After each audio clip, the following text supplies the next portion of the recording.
ये कहानी शुरू होती है गुलाब हरिण से, जो गांव के पास के घने जंगल में रहता है। गुलाब हरिण के पास एक अनोखी जादुई शक्ति है, जिससे वो प्रकृति को संवार सकता है। गांव के लोग व्यापार की अंधी दौड़ में इतने व्यस्त हैं कि वे अपने आसपास की सुंदरता और हरिण की विशेषता को नजरअंदाज कर देते हैं।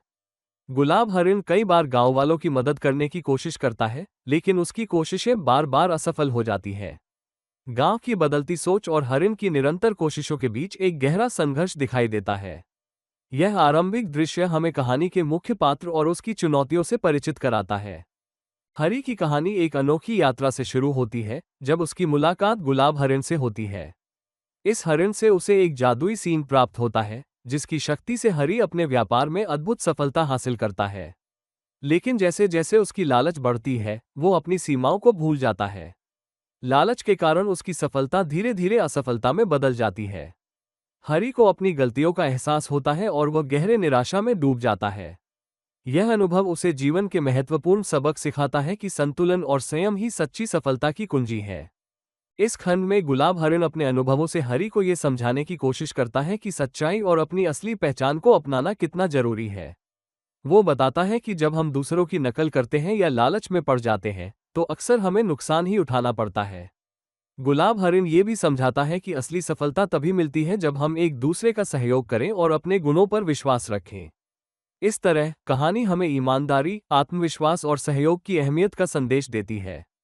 गांव में सत्य की मंडी नामक मेले का आयोजन किया गया है, जहां रंगीन स्टॉलों की कतारें सजी है।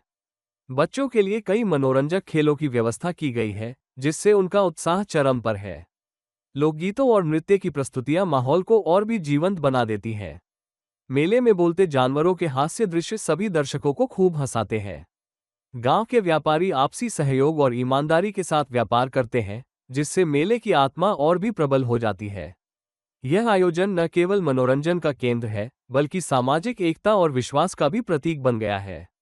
चंचल चचेरे भाई की चालाकी और उसका नकलीपन आखिरकार सबके सामने आ जाता है।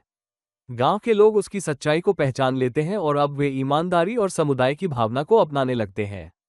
इस बदलाव से हरि और अन्य सच्चे व्यापारी आगे बढ़ते हैं और उन्हें सफलता मिलती है। ये घटना गांव में एक नई शुरुआत का संकेत देती है, जहां अब भरोसा और पारदर्शिता को प्राथमिकता दी जाती है।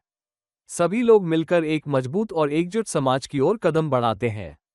कहानी के अंत में हरि को उसकी ईमानदारी और परिश्रम के लिए गांव के मुखिया द्वारा सम्मानित किया जाता है। गुलाब हरिण अब गांव की संरक्षक बन जाती है, जिससे सभी ग्रामीण सुरक्षित और खुश महसूस करते हैं। ये समापन हमें सिखाता है कि सच्चाई, मेहनत और समुदाय की भावना से ही असली सफलता प्राप्त होती है। जब हम मिलकर काम करते हैं और एक दूसरे की मदद करते हैं, तो हर कठिनाई आसान हो जाती है। यही जीवन की सबसे बड़ी सीख है।